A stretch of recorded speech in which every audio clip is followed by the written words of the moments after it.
ரெண்டு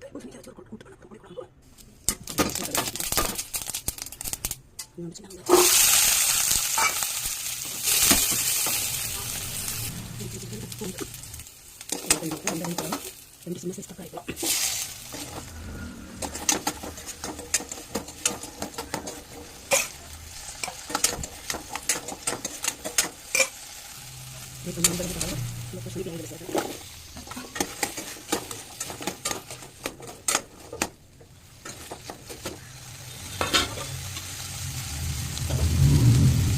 தண்ணி ஊற்றி வேக வைக்கணும்.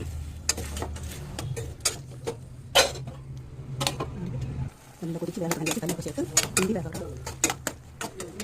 இது வந்து பூசணிக்காய், சின்ன வெங்காயம், தக்காளி, பூண்டு போட்டு புளிக்குழம்பு பண்ணுறோம். இது வந்து கொஞ்சம் புளி வெள்ளம் சேர்க்கலாம். புளிக்குழம்பு கொஞ்சம் கொதிச்சு கொஞ்சம் வெந்ததுக்கப்புறம் மிளகுத்தூள், ஒரு ஸ்பூன் மிளகுத்தூள், கொஞ்சம் மஞ்சள் பொடி, கொஞ்சம் மல்லிப்பொடி,